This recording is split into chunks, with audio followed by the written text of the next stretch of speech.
Darwin کا نظریہ تھا انسان بندر سے پیدا ہوا ہے، آپ نے پڑھا ہوگا اسکولوں میں وغیرہ. بعد میں یہ نظریہ ختم کیا، اعلیٰ حضرت نے اس کا رد فرمایا، میاں جو جس کی نسل سے ہو اپنی نسل کو بتائے، مگر ہم آدمی ہیں، آدم سے پیدا ہیں، آدم سے پیدا ہے.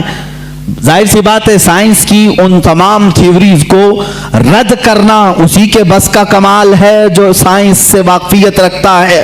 اعلیٰ حضرت رضی اللہ تعالیٰ عنہ نے ڈارون کے نظریے کو غلط ثابت کیا، اور پھر زمین اور سورج کے معاملات جو ہیں آج بھی سائنس یہی کہتی ہے. یہ اب تک اختلاف چل رہا ہے، کئی لوگ مجھ سے سوال بھی کر چکے.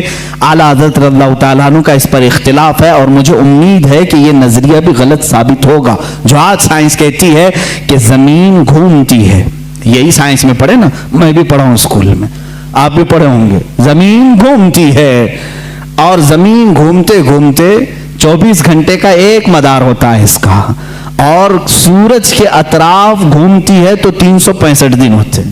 ایسا ہی ہے نا، سائنس میں ایسا ہی ہے. اعلیٰ حضرت رضی اللہ تعالیٰ عنہ نے اس نظریے کا رد کیا اور فرمایا زمین ساکن ہے، سورج گھوم رہا ہے، اور وہ آپ نے قرآن عظیم سے ثابت کیا.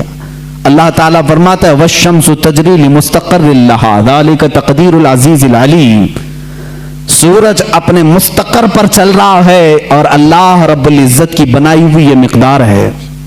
وہ غالب حکمت والے اللہ کی بنائے ہوئے راستے ہیں. وَالْقَمَرُ قَدَّرْنَاهُ مَنَازِلَ. اللہ فرماتا ہے ہم نے چاند کی منزلیں رکھی ہیں، اور سورج کا ڈوبنا، مشرق سے نکلنا مغرب میں ڈوبنا قرآن سے ثابت ہے. نمرود کے سامنے ابراہیم علیہ السلام کا جو مناظرہ تھا، مجادلہ تھا، وہ اسی بات کا تھا کہ نمرود کہتا تھا میں بھی خدا ہوں، میں لوگوں کو زندہ کرتا ہوں، موت بھی دیتا ہوں. ابراہیم علیہ السلام نے کہا کہ اگر تو خدا ہے تو سورج کو مشرق سے نہیں مغرب سے نکال کے دکھا. روزانہ سورج مشرق سے نکلتا ہے، تو ایک دن مغرب سے نکال کے دکھا. وہ مبہوت ہو گیا. قرآن میں یہ واقعہ موجود ہے. اعلیٰ حضرت رضی اللہ تعالیٰ عنہ نے ان اصول کو لے کر، اور اتنا ہی نہیں میرے عزیزو، صرف 2 آیتوں سے نہیں بلکہ اس میں عقلی اور نقلی اتنے دلائل ہیں کہ اس علم سے شغف رکھنے والا وہ جائے اعلیٰ حضرت رضی اللہ تعالیٰ عنہ کی کتاب الفوز المبین در رد حرکت زمین کا مطالعہ کرے، اسے سمجھ میں آئے گا. کچھ لوگ بھونکتے رہتے ہیں، چلاتے رہتے ہیں، ارے مولانا تھے وہ، مولانا کو مولانا میں یعنی مدرسے میں رہنا چاہیے، یہ سائنسدانوں کی بات ہے. میرے عزیز یاد رکھ، دنیا کا جتنا سائنس ہے یہ گنبد خضرا کی چھاؤں میں پلنے والے غلاموں کی آستینوں میں ہوتا ہے. ہمارا عقیدہ ہے. تم آج کے سائنسدان ہو، اگر میں اس پر گفتگو کروں تو ایک طویل بحث ہوگی. میں یہ ثابت کر کے بتاؤں دنیا کو میڈیکل سائنس کس نے دیا ہے. جاؤ تاریخ اٹھا کر کے دکھاؤ. اور الجبرا آج جو پڑھاتے ہو کس کا ہے یہ ایجاد کیا ہوا؟ جابر بن حیان کا الجبرا ہے. کیمسٹری کس نے لائی تھی؟ سب سے پہلے اس کے موجد کون ہے؟ جاؤ ڈھونڈ کر کے لے آؤ. امام رازی کی کتابیں آج بھی کیلیفورنیا یونیورسٹی میں پڑھائی جاتی ہیں.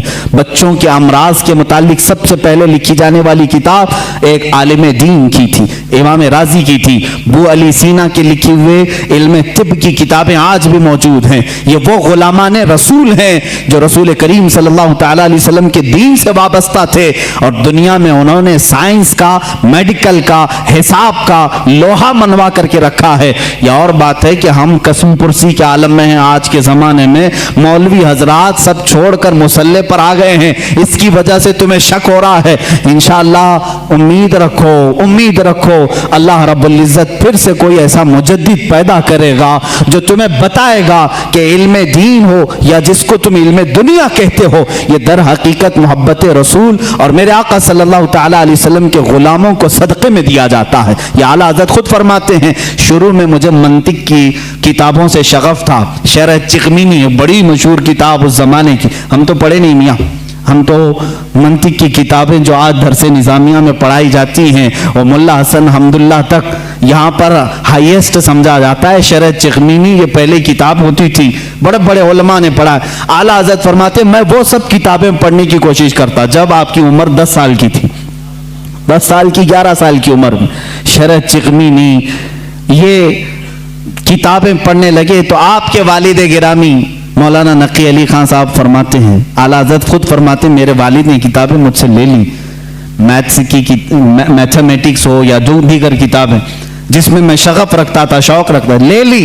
کہا بیٹا احمد رضا اپنی طاقت، اپنی انرجی علم دین رسول یعنی قرآن کی تفسیر اور حدیث رسول میں خرچ کرو، اللہ تعالیٰ ان کے صدقے میں دنیا کے سارے علوم ویسے ہی عطا کر دے گا. اعلیٰ حضرت فرماتے ہیں اس کے بعد پھر میں نے دوسری کتابیں دیکھی نہیں، اور نہ دیکھنے کے بعد علم کا یہ معاملہ ہے. اللہ اکبر. مولانا سید سلیمان اشرف بھاگلپوری رحمۃ اللہ تعالیٰ علیہ اعلیٰ حضرت رضی اللہ تعالیٰ عنہ کے شاگرد بھی ہیں، مسلم یونیورسٹی علی گڑھ میں دینیات کے پروفیسر بھی تھے. وہ خود اس بات کو بیان کرتے ہیں. ان کے یہاں ایک سر ضیاء الدین صاحب تھے، وہ بڑے میتھس کے ماہر تھے. وہ باتوں میں ہر چیز میں حساب کتاب کی باتیں کرتے ہیں. حساب سے آج ویسی بھی جی چراتے ہیں سارے لوگ. اکثر کے بیک جو پیپر جاتے ہوں گے وہ میتھس کے ہی ہوتے ہیں. ہاں، جن کو بہت زیادہ کالج اور یونیورسٹی پر فخر ہے ان کے میتھس کو بھی میں دیکھنا چاہوں گا. آؤ، جو دین رسول پر حملہ کرتے ہیں یا علماء امت کو تانا دیتے ہیں کہ مولوی کا کتنا بساط مسلح سے گھر تک اتنا ہی ہوتا ہے، یہی شاید اس وقت بھی خیال رہا ہو. سر ضیاء الدین ایک بڑے ماہر میتھس کے جاننے والے تھے. انہوں نے مولانا سید سلیمان اشرف صاحب سے کچھ باتوں میں ان معاملات کو پوچھا کہ کچھ حساب ایسے ہیں، کچھ میتھس ایسے ہیں جو مجھے سمجھنا ہے، اور یہاں اس وقت ان تمام چیزوں کو جاننے والا کوئی نہیں ہے. مولانا سید سلیمان اشرف صاحب نے کہا کہ ایک کام کیجئے، ہمارے استاد ہیں مولانا احمد رضا خان صاحب، بریلی شریف میں رہتے ہیں، آپ ان کے پاس جا کر ڈسکس کر لیں، گفتگو کر لیں، شاید یہ فنڈا حل ہو جائے آپ کا. وہ مسکرا کر کے کہے مولانا یہ مولوی لوگوں کا کام نہیں ہے، میں اس کو جرمن اور آکسفورڈ کے بڑے بڑے یونیورسٹیوں سے رابطہ کر چکا ہوں، وہاں سے اب تک جواب نہیں آیا. جرمنی سے